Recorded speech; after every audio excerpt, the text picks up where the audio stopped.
नमस्कार दोस्तों, आप देख रहे हैं सच सुनेगा हिंदुस्तान न्यूज। और हमारे साथ एक ग्रेटेस्ट जो है बहुत बड़े ही मोटिवेशनल सर हैं। आइए सर से पूछते हैं, सर का नाम क्या है? मेरा नाम अनिल शर्मा है। मैं मोटिवेशनल स्पीकर और कॉर्पोरेट ट्रेनर हूं और पिछले 15 वर्ष से मैं मोटिवेशनल स्पीकर का और कॉर्पोरेट ट्रेनर का काम कर रहा हूं। जी सर।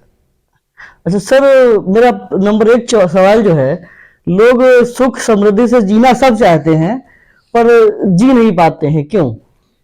देखिए, आपने बहुत सुंदर प्रश्न किया है। लोग सुख समृद्धि और शांति से जीना चाहते हैं और खुश रहना चाहते हैं, लेकिन रह नहीं पाते। उसका कारण यह है कि उसकी कोई सीमा वो निश्चित नहीं करते हैं। लोग चाहते हैं कि मुझे इस चीज की प्राप्ति होगी, मुझे इतना धन प्राप्त होगा या ये पद प्राप्त होगा, उसके बाद मैं सुख रहूंगा। लेकिन जब वो वस्तु उसको प्राप्त होती तो लगता है कि वो अपने साथ बहुत सारी प्रॉब्लम्स भी लेके आती है।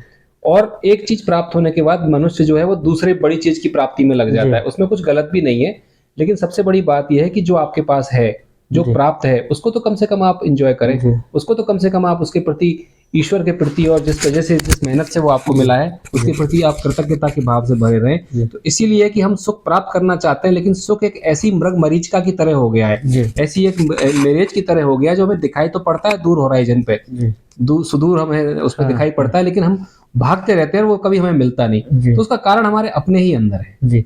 अच्छा, हमारे जो आजकल के युवा है सर, उनका कहना है कि हमारे पास पैसा नहीं है तो हम ये कर देते या वो कर देते। क्या जरूरी है कि पैसा होगा तभी आदमी रातों रात अमीर बन सकता है? जी, ऐसा बिल्कुल जरूरी नहीं है। मैं ऐसा नहीं मानता कि ये जरूरी है। देखिए, पैसा, जैसे पुराने जमाने में कहावत थी, आज भी वो प्रचलित है कि पैसा हाथ, मनुष्य के हाथ का मैल है। देखिए, कर्म और पुरुषार्थ सबसे इंपॉर्टेंट है, और बुद्धि आपकी, किस तरह से आप अपनी बुद्धि का प्रयोग करते हैं, किस तरह से आप अपने पुरुषार्थ का प्रयोग करते हैं। मैं आपको उदाहरण के तौर पे बताना चाहूंगा कि दिवंगत श्री धीरूभाई अंबानी जी के पास एक फूटी कौड़ी नहीं थी। यमन में एक पेट्रोल पंप है, पेट्रोल भरने का काम करते थे, लेकिन जज्बा था, लेकिन जुनून था, लेकिन बुद्धि थी, लेकिन एक योजना थी। पैसा नहीं था, लेकिन बुद्धि थी, योजना थी, जज्बा था, जुनून था, फायर थी, तो कर लिया। आज देख लीजिए रिलायंस कहाँ, अपने जीवन काल में रिलायंस को इतनी बड़ी कंपनी बना गए। तो ऐसा बिल्कुल भी आवश्यक नहीं है, जैसा आपने कहा कि आज के युवा सोचते हैं कि पैसा ही होगा तब, ये मेरे पास इतने लाख रुपए, इतने करोड़ रुपए लगा के मैं बिजनेस करूंगा तभी मैं सफल होऊंगा। नहीं। और मैं तो आपको ये सलाह देना चाहूंगा, और आपके चैनल के माध्यम से युवाओं को ये सलाह देना चाहूंगा कि छोटे स्तर से शुरुआत करें, धैर्य रखें। कबीरदास जी ने कहा, धीरे धीरे रे मना, धीरे सब कुछ होए, माली सींचे सौ घड़ा, ऋतु आए फल होए। धीरे से शुरुआत करें, धीरे धीरे आप शुरुआत करते हुए अपने लक्ष्य पर एक दिन अवश्य पहुंच जाएंगे। अच्छा सर, हमारे जो देश के बच्चे हैं जिन्हें हम लोग भविष्य मानते हैं, आज की डेट में हम देखते हैं कि जितने बच्चे होते हैं, मतलब पढ़ाई करते हैं, बीए एमबीए काफी डिग्रियां पाने के बाद उनकी भावना नौकरी वाली रहती है, मालिक वाली भावना नहीं रहती है। ऐसा क्यों? देखिए, क्योंकि शुरू से, बचपन से हमें वही बताया गया है कि आप पढ़ लिख के आपको नौकरी करनी है, पढ़ लिख के आपको जॉब करना है, पढ़ लिख के आपको एक कंपटीशन देना है और एक सरकारी नौकरी प्राप्त करनी है। यदि सरकारी नौकरी आईएएस नहीं बन पाओ, डॉक्टर इंजीनियर नहीं बन पाओ, तो किसी अच्छी कॉर्पोरेट में अच्छी नौकरी प्राप्त करनी है। उसमें कुछ गलत भी नहीं है, उसमें ठीक भी है, लेकिन फिर भी मैं कहना चाहूंगा कि जिन लोगों में उद्यमिता की भावना है, जो लोग पुरुषार्थ कर सकते हैं, जो लोग अपना रास्ता खुद बनाने जानते हैं। देखिए, नौकरी करना तो पिटी पिटाई चीज है। नौकरी करना तो एक लकीर है जो बनी हुई है, उस लकीर पे आपको चलना है बस। लेकिन एक उद्यम खड़ा करना, एक एंटरप्राइज बनाना, वो एक नई बात है। उसमें आपको नए चैलेंजेस का सामना करना पड़ेगा, उसमें आपको नए चुनौतियों से दो चार होना पड़ेगा।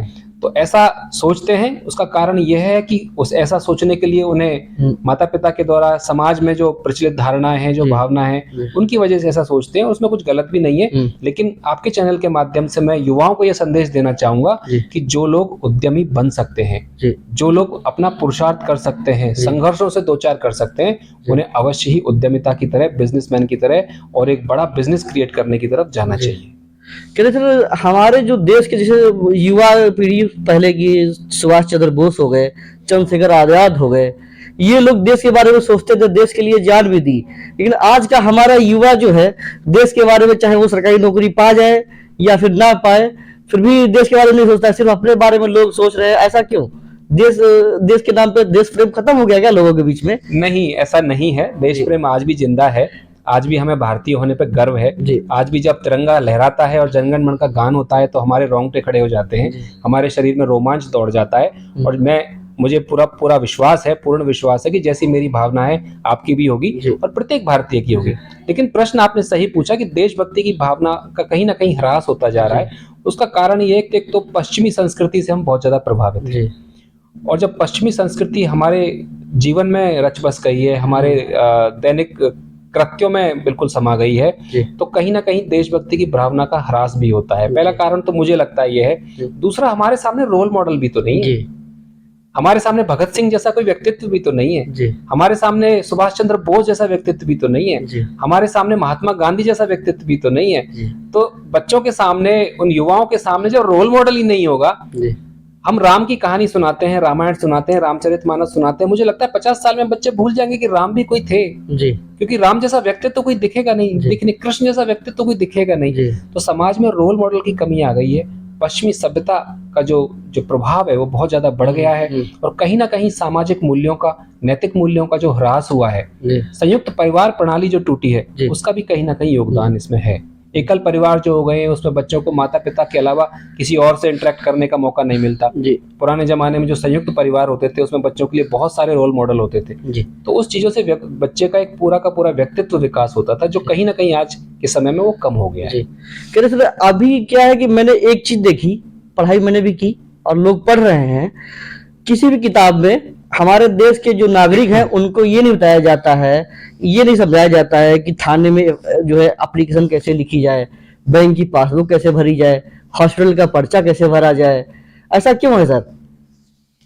ये बहुत सुंदर प्रश्न पूछा है आपने। ऐसा इसलिए है क्योंकि मेरा तो ये मानना है कि ये सारी चीजें हमारे पाठ्यक्रम में शामिल होनी चाहिए। प्राथमिक और मिडिल क्लास के जो बच्चे हैं स्कूल में, उनके किताबों में, पाठ्यक्रम में ये चीजें शामिल होनी चाहिए कि जब आप बैंक में जाओ तो कैसे आपको फॉर्म भरना है, क्योंकि ये व्यावहारिक ज्ञान है। किताबी ज्ञान अपनी जगह है, उसकी अपनी महत्ता है, उसकी अपनी इंपॉर्टेंस है, लेकिन ये व्यावहारिक ज्ञान भी उतना ही इंपॉर्टेंट है। तो बच्चों को शुरू से ये चीजें बतानी चाहिए। माता पिता बच्चों को डर के मारे कई बार जिम्मेदारी नहीं देते कि भाई अरे मैं इसको 100 रुपए बैंक में जमा कराने के लिए बोलूंगा, कहीं खो तो नहीं देगा। तो माता पिता की भी जिम्मेदारी बनती है कि बच्चों को रिस्पॉन्सिबिलिटी दें, उनको जिम्मेदारी दें। और शिक्षक की जिम्मेदारी सबसे ज्यादा बनती है कि बच्चों को इन चीजों के बारे में बताएं। और मेरा तो ऐसा व्यक्तिगत रूप से मानना है कि ये चीजें पाठ्यक्रम में शामिल होनी चाहिए। जो रोजमर्रा की चीजें कि आपको पोस्टल ऑर्डर कैसे बनाना है, आपको पोस्ट ऑफिस में जमा कैसे कराना है, आपको बैंक में कैसे जमा कराना है, 10वीं क्लास तक के बच्चे को पता होना चाहिए। ये सारी चीजें मालूम होनी चाहिए। आपको टिकट बुक कराना है तो कैसे कराना है, गैस बुक करानी है तो कैसे करानी है। तो ये व्यावहारिक ज्ञान है और व्यावहारिक चीजें हैं, तो मुझे लगता है पाठ्यक्रम में शामिल होनी चाहिए। और माता पिता की बहुत बड़ी जिम्मेदारी है। लेकिन प्रथम शिक्षक और गुरु तो माता पिता ही होते हैं। पहली पाठशाला परिवार होती है। तो माता पिता की ये जिम्मेदारी होती है कि उन चीजों को बच्चों को बताएं और बच्चों को उन चीजों के बारे में अवगत करें।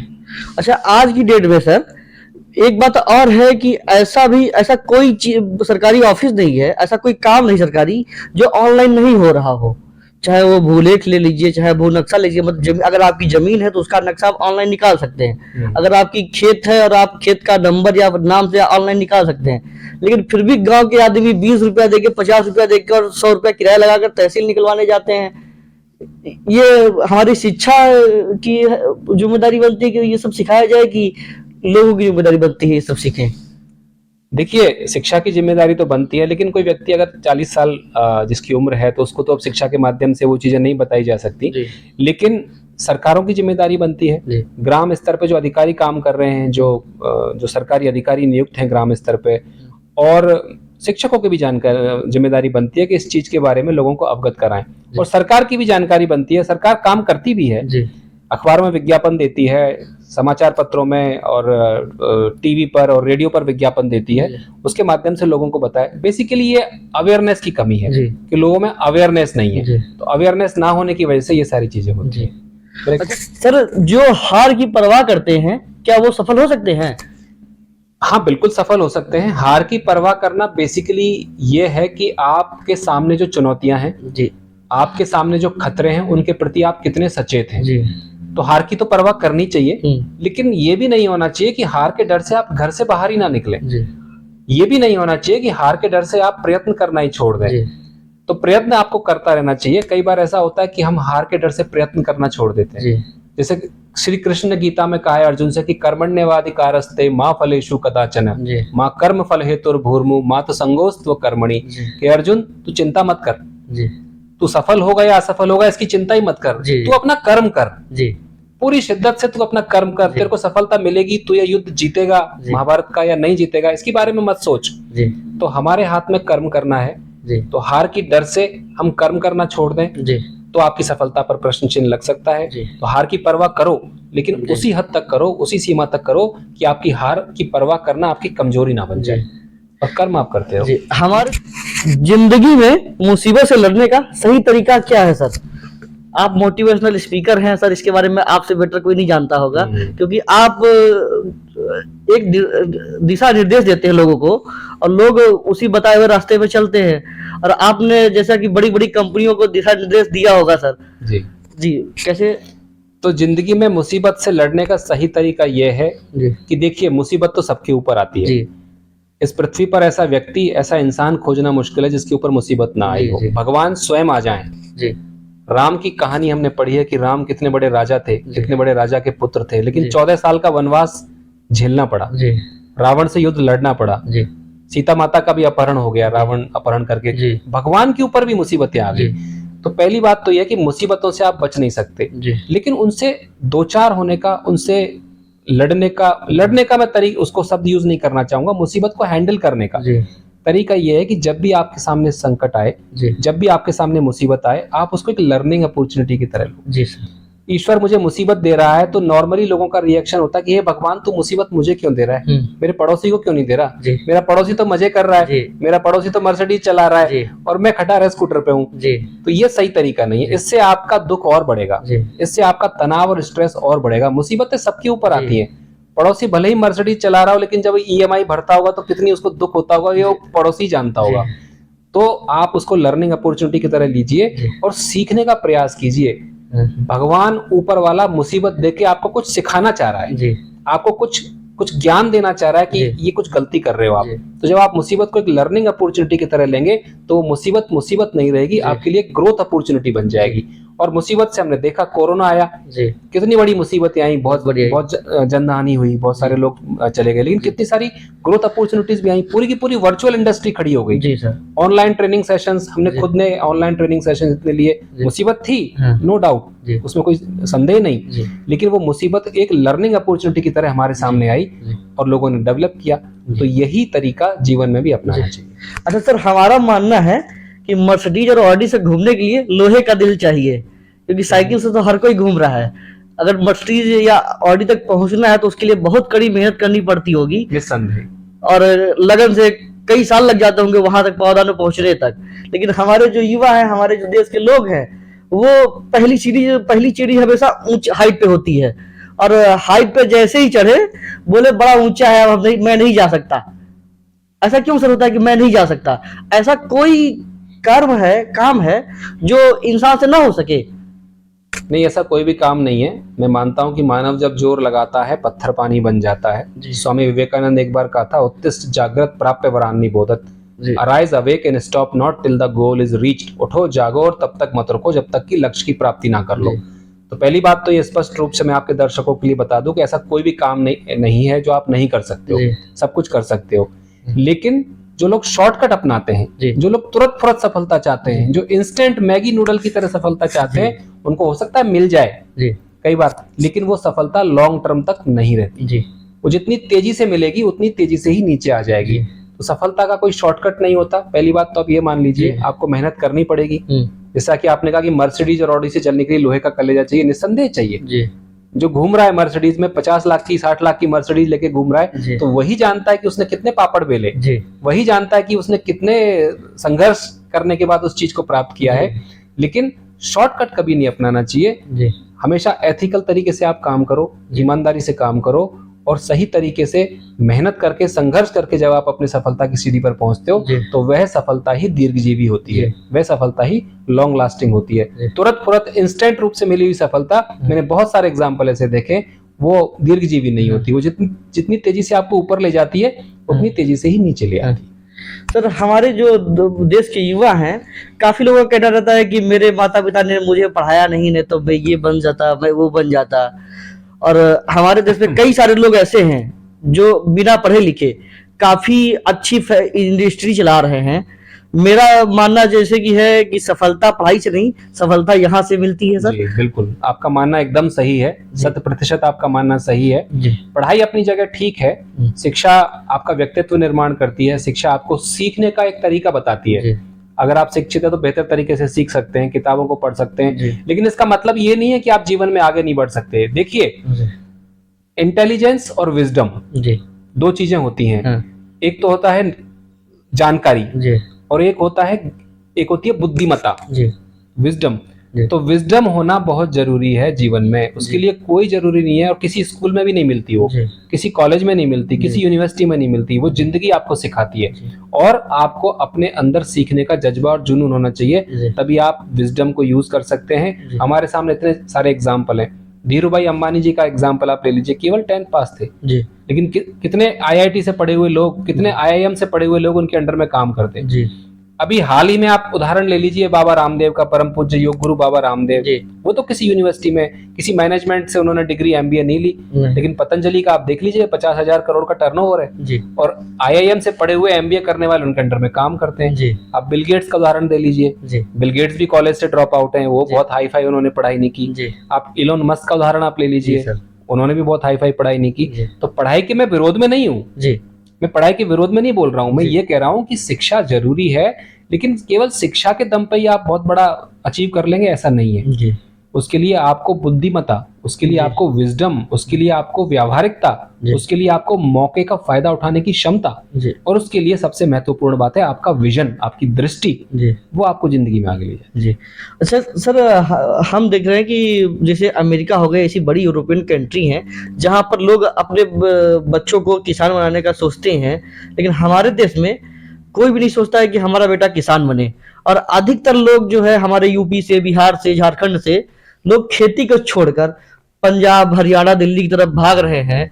और वहीं पर देखा जाए तो हरियाणा और पंजाब में खेती के बल पे लोग मर्सिडीज और ऑडी BMW से घूम रहे हैं। ऐसा क्या असर है? उनके पास ज्यादा कमाई होती है क्या?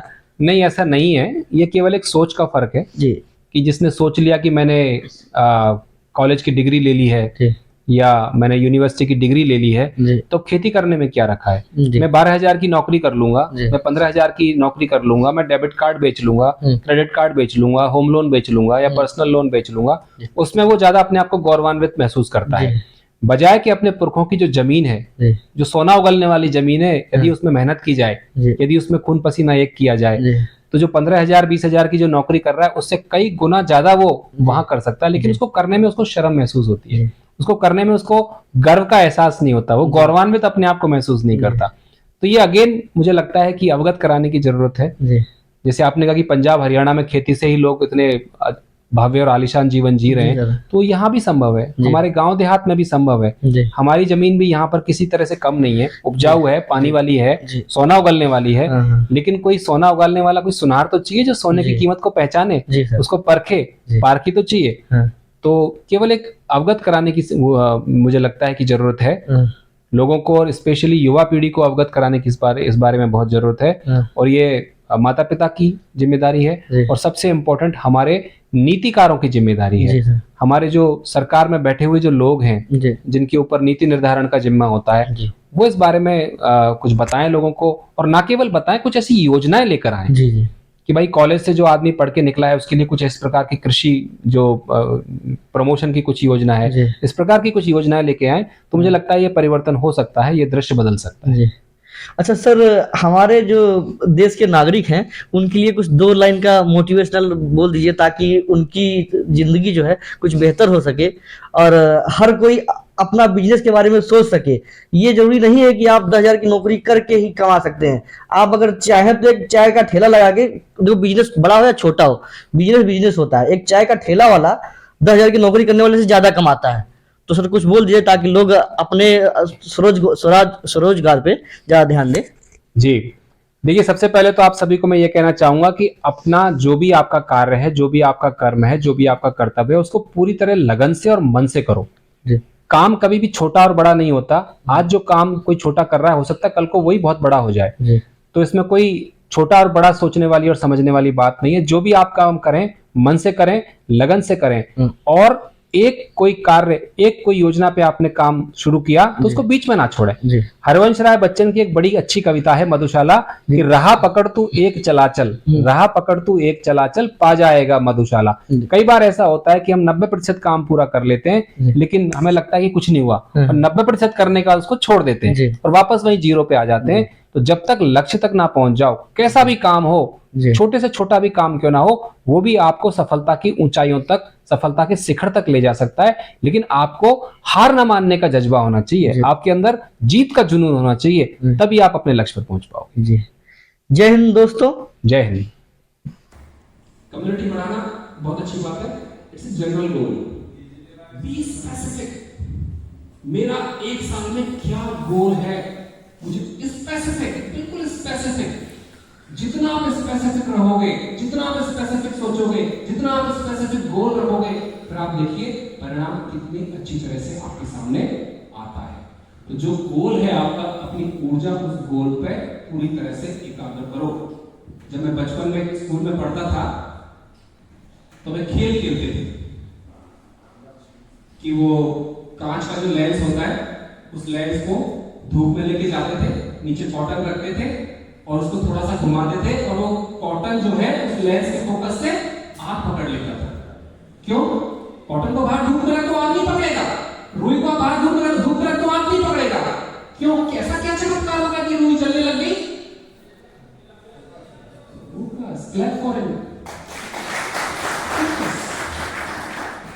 अक्सर हम फोकस छोड़ देते हैं, अक्सर हम डाइवर्ट हो जाते हैं, अक्सर हमारी टीम को डाइवर्ट होने देते हैं। केवल अपने गोल पर आप फोकस रखिए। तो जो भी आपकी टीम है उनके साथ बैठकर आप क्लियर कट फोकस डिजाइन करिए, क्लियर कट गोल आप डिजाइन करिए कि आने वाले इस समय में, इसको हम गोल सेटिंग बोलते हैं, कि ये हमारा गोल रहेगा, ये हमारा गोल रहेगा, ये हमारा टारगेट रहेगा। और जब आप गोल पे फोकस करोगे, जब आप गोल पे अपनी एनर्जी डालोगे, तब आप देखिए कि आपकी परफॉर्मेंस और आपका रिजल्ट किस हद तक ऊपर जाता है। महाभारत में कहानी आती है कि गुरु द्रोण अपने शिष्यों को ले गए, पेड़ के वहां ले गए, उस पेड़ पर उन्होंने चिड़िया रखी हुई थी और सबको बारी बारी से बुलाया। सबसे पहले युधिष्ठिर को बुलाया कि बताओ युधिष्ठिर तुम्हें क्या दिखता है? उसने कहा कि गुरुजी मेरे को पेड़ दिख रहा है, पत्ते दिख रहे हैं, आप दिख रहे हो, ये दिख रहे हैं, चिड़िया भी दिख रही है, कि तू हट जा। फिर भीम को बुलाया, बताओ भीम तुम्हें क्या दिख रहा है? कि मुझे तो आम दिख रहे हैं, बड़े पीले पीले रसीले अच्छे मीठे मीठे आम है, पत्ते भी दिख रहे बड़े हरे हरे, और आप भी दिख रहे हो, तो तुम भी हट जाओ। अंत में किसकी बारी आई? बोला अर्जुन तुम्हें क्या दिख रहा है? गुरुजी मुझे तो कुछ भी नहीं दिख रहा, मुझे सिर्फ चिड़िया की आवाज, मुझे सिर्फ मेरा लक्ष्य दिख रहा है और मुझे कुछ नहीं दिख रहा है, मारो तीर। जैसे ही अर्जुन ने तीर लगाया, पूरा ये पावर है ह्यूमन माइंड की। आपकी सबसे बड़ी रुकावट, आपकी राह में सबसे बड़ा अड़ंगा, आपकी राह में सबसे बड़ा रोड़ा कौन है? आप। और वो रोड़ा किस लिए पैदा हो रहा है? हमारे फोकस ना होने की वजह से, या हमारा माइंडसेट उस लेवल तक ना होने की वजह से।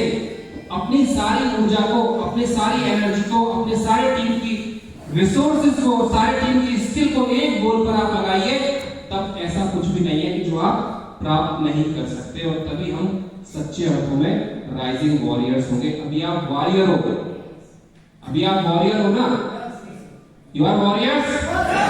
नेक्स्ट मीटिंग में मैं आऊं तो अब महारथी होने चाहिए, नेक्स्ट मीटिंग में ये होना चाहिए महारथियों का मेला। एक चीज और बताई गई थी कि रोज रोज की प्रक्रिया, रोज रोज का प्रोसेस, जो हम गोल अचीव करना चाहते हैं, जो हम लक्ष्य अचीव करना चाहते हैं। फॉर एग्जाम्पल मैं यहां पर हूं, मैं आज इस लेवल पर हूं, मुझे कल उस लेवल पर जाना है, ये मेरा गोल है, ये मेरा टारगेट है, ये मेरा लक्ष्य है, उसके लिए मुझे क्या करना पड़ेगा? लेकिन अक्सर ऐसा होता है कि मैं यहां हूं, यहां पहुंचना चाहता हूं, लेकिन प्रोसेस में ध्यान नहीं देना चाहता, क्योंकि प्रोसेस कई बार बोरिंग होता है, रोज रोज करना पड़ता है, कई बार काफी दिनों तक, काफी समय तक करने के बाद भी उसका कोई रिजल्ट नहीं आता, तो हम उस प्रोसेस को छोड़ देते हैं, हम उस प्रोसेस को अच्छी तरह से कई बार नहीं करते, हम उस प्रोसेस को प्रॉपर तरीके से एग्जीक्यूट नहीं करते, और वो प्रोसेस हमें वो रिजल्ट नहीं दे पाता जो रिजल्ट हमें चाहिए। अगर मैं आपको एक कहानी सुनाता हूं, एक बहुत गरीब किसान था, किसान की माली हालत, आर्थिक स्थिति बहुत खराब थी, बहुत दिक्कत में था, बहुत आर्थिक संकट में था। काफी प्रयास किए उसने, कई पंडितों और ज्योतिषियों के पास गया। एक दिन उसकी पत्नी ने कहा कि तुम क्यों नहीं ऐसा करते कि गांव में बहुत बड़े साधु महात्मा आए, बहुत सारे लोगों के कष्ट उसने दूर कर दिए, तो क्यों ना उन साधु महाराज के पास जाओ और जाकर तुम कुछ इस तरह का उनसे कुछ मांगो जो कि वो आपकी किस्मत बदल दे। किसान जाना तो नहीं चाहता था, लेकिन मन मार के उस साधु महाराज के पास, जो कि गांव के बाहर एक मंदिर बना हुआ था, उस मंदिर में रुके हुए थे, उनके पास गया। आधे घंटे में नंबर आया, वहां जाके पूछा कि महाराज मेरी आर्थिक स्थिति बहुत खराब है, मैं अपना जीवन बदलना चाहता हूँ, कुछ मेरे लिए उपाय बताओ। तो महाराज थोड़ी देर सोचा, आंख बंद की, तो बोले कि कुछ ऐसा काम जो तू रोज कर सकता हो। ऐसा काम? तू क्या माला कर सकता है, मंत्र जाप कर सकता है? नहीं। तो तू क्या भजन कर सकता है? नहीं। तो तू ऐसा काम बता जो रोज कर सकता है। वो सोच में पड़ गया किसान कि ऐसा क्या काम है जो मैं रोज कर सकता हूँ। बोला कि मैं रोज खेत जाता हूँ, मेरे खेत के बगल में एक कुम्हार का खेत है जो रोज वहां मट्टी खोदने के लिए आता है, उसको मैं देख सकता हूँ रोज। तो ठीक है, तू ऐसा ही करा। ठीक 1 साल बाद मैं आऊंगा और तब मैं तेरे से मिलूंगा, देख तेरी किस्मत बदलती है कि नहीं। बोला पक्का मेरी किस्मत बदल जाएगी, रोज मैं उस किसान को देख लूंगा तो उस कुम्हार को देख लूंगा तो। बोला पक्का बदल जाएगी, लेकिन याद रखना इस कार्य को तेरे को रोज करना है, बिना नागा करना है, बिना छोड़े करना है, डेली करना है। बोला ठीक है। महाराज जी इस तरह का मंत्र देकर, इस तरह का उपाय नुस्खा बताकर वो चले गए और किसान ने भी रोज वो काम करना चालू कर दिया। वो रोज खेत में जाता, अपनी मेहनत मजदूरी करता, खेत वगैरह जो भी उसका फसल का काम था। दोपहर का जब खाने का टाइम होता तो खाने से पहले वो पास जो मोडेल थी वहां पर जाता और कुम्हार को देख लेता जो कि मिट्टी खोदता है, देखकर वो आ जाता। ऐसे करते करते 10 महीने 11 महीने निकल गए और कुछ भी नहीं हुआ। अचानक से क्या हुआ कि एक दिन वो जैसे ही देखने गया, संयोग देखिए कि जैसे ही वो देखने गया, उस दिन किसान जब वो कुम्हार जब मट्टी खोद रहा था तो उसको जमीन में दबा हुआ एक घड़ा निकला। जैसे ही उसने घड़े को खींच के निकाला, उतने देर में जो किसान उसका रोज का शेड्यूल था, रोज का उसका जो रूटीन था, वो आया, उसने घड़ा खींचा, इतने में वो किसान आ गया और वो देख के एकदम, उसका तो नियम था कि वो देखेगा और चला जाएगा, तो देख के वो चला गया। उसने सोचा इसने देख लिया, इसने तो देख लिया, ये पुलिस को बताने जा रहा है। उसने कहा भाई रुको रुको रुको। किसान कहा नहीं नहीं नहीं मैंने देख लिया, मैंने देख लिया, मैंने देख लिया। तो और घबरा गया, बोला कि इसने तो देख लिया, पुलिस को बताने जा रहा है। पीछे से दौड़ा, पैरों में गिरा, बोला भैया तो पुलिस को बताने मत जाए, ये देख मैंने जमीन में से मटका निकाला है खोद के, पूरा सोने के सर्कियों से भरा हुआ है, तो ऐसा कर आधा तू रख ले, आधा मेरे को दे दे। पुलिस के पास जाएगा तो ना तेरे हाथ कुछ लगेगा ना मेरे हाथ कुछ लगेगा, आधा आधा बांट लेते। किसान ने कहा अरे यार ये तो मजे हो गए। उसी दिन से उसकी किस्मत बदल गई। किस वजह से ये काम हुआ? मैं ये नहीं कह रहा कि खेत में रात दिन खोजने जाओ, व्हाई दैट थिंग हैपेंड। रोज रोज रोज रोज रोज रोज जो आप काम करते हो उसमें आप सिद्धस्त हो जाते हो। तो प्रोसेस पे ध्यान दीजिए दोस्तों।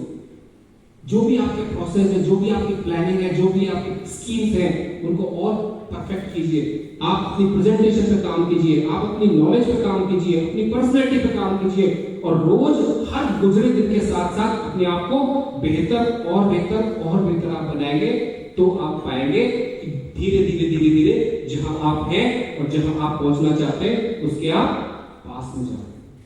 तो pay attention to your process. Process ही आपको अपनी मंजिल तक, अपनी लक्ष्य तक ले जाएगा।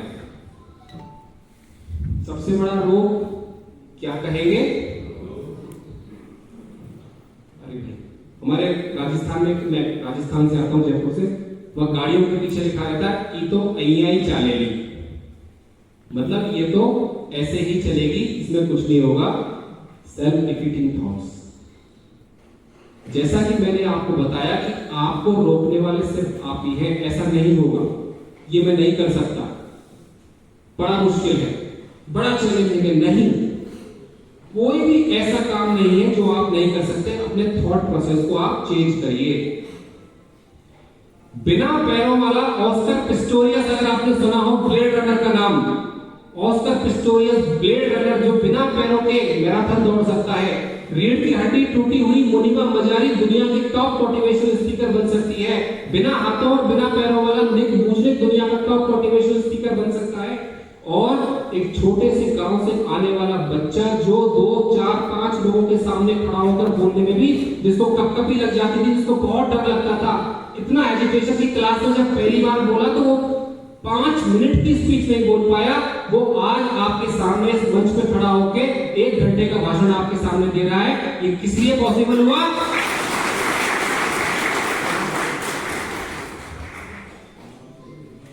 Self defeating thoughts. और किसी ने बहुत अच्छा कहा है कि ऑलवेज नर्चर ग्रेट थॉट्स और you will never go higher than your thought. हमेशा महान विचार रखिए, क्योंकि आप कभी भी अपने विचारों से ऊपर नहीं जा सकते। जितना ग्रेट थॉट आप रखेंगे उतना ही ग्रेट आपकी थिंकिंग होगी, उतना ही ग्रेट आपकी प्लानिंग होगी, उतना ही ग्रेट आपका एक्शन होगा, और जितना ग्रेट आपका एक्शन होगा उतने ही ग्रेट आपके रिजल्ट्स होंगे। तो थॉट प्रोसेस आप अपना ऐसा रखिए जो सेल्फ डिफीटिंग ना हो। कई बार हम अपने आप को हम ही हरा देते हैं, हम ही अपने दुश्मन बन जाते हैं कई बार कि यार बड़ा मुश्किल है। फर्स्ट रिएक्शन जो होता है अरे ये कैसे करेंगे, क्योंकि हमारा बेसिक नेचर जो ह्यूमन माइंड का होता है वो नेगेटिव होता है। इसलिए सेल्फ डिफीटिंग थॉट जो है बड़े प्रॉब्लमेटिक होते हैं। लाख दलदल हो मगर पांव जमाए रखिए, हाथ खाली ही सही मगर ऊपर उठाए रखिए। और कौन कहता है कि छलनी में पानी रुक नहीं सकता? अरे जनाब जरा बर्फ जमने तो हौसला तो बनाए रखिए। Your true moment of defeat comes when you say I cannot। आपका सच्चा हार का लम्हा तब आता है जब आप कहते हो कि ये मैं नहीं कर सकता, और वो सेल्फ डिफीटिंग थॉट की वजह से होता है। इसलिए हमेशा ग्रेट थॉट रखिए और अपने आप के अंदर पॉजिटिविटी पैदा करिए। वो कैसे कर सकते हैं? हम बैठे बैठे हो जाएगी क्या? कैसे कर सकते हैं? रोज चैलेंज लीजिए, अपने सामने रोज ऑब्स्टिकल रखिए, अपने सामने रोज चैलेंज रखिए। थोड़ा ऐसा काम जो थोड़ा मुश्किल हो, थोड़ा ऐसा काम जो आपको करने में दुख आए, थोड़ा परेशानी आए, थोड़ा अपने रिसोर्सेज को यूज करना पड़े, कंफर्ट जोन से बाहर निकलना पड़े, और तब देखिए आप धीरे धीरे पाएंगे कि आपकी चैलेंजेस को ओवरकम करने की शक्ति, आपकी गोल्स को अचीव करने की शक्ति धीरे धीरे बढ़ती जा रही है। ये है power of thoughts. Patience. Kabirdas ji ने बड़ा अच्छा कहा है, धीरे धीरे रे मना धीरे सब कुछ होए, माली सींचे 100 घड़ा ऋतु आए फल होए। पेशेंस। हर चीज में टाइम लगता है, फल भी अपने समय पर पकता है। तो आप प्रोसेस को पेशेंस के साथ, धैर्य के साथ उस पेशेंस को, प्रोसेस को आप फॉलो करिए, और तब आपका जो एंड रिजल्ट है वो बहुत अच्छा आएगा। कई बार हम लास्ट मिनट पे 90% तक हम काम कर चुके होते हैं, कई बार मैंने इस तरह के एग्जांपल्स देखे, और वो गिव अप कर देते हैं, तो उसका रिजल्ट हमें उस तरह से नहीं मिल पाता, क्योंकि पेशेंस ना होने की वजह से। ये केवल आपके काम में ही नहीं, जिंदगी में भी बहुत काम आएगा। अगर पेशेंस हमारे पास नहीं है तो कई बार हम बहुत बड़ी बड़ी अपॉर्चुनिटीज छोड़ देते हैं। अगर पेशेंस, धैर्य हमारे पास नहीं है तो कई बार बहुत बड़े बड़े मौके हमारे से निकल जाते हैं। अगर पेशेंस नहीं है तो कई बार बहुत अच्छे लोग भी हमें छोड़कर चले जाते हैं, हमारी टीम को क्विट कर देते हैं। और लीडर्स के लिए बहुत बहुत इंपॉर्टेंट है कि पेशेंस, धैर्य हमें रखना चाहिए।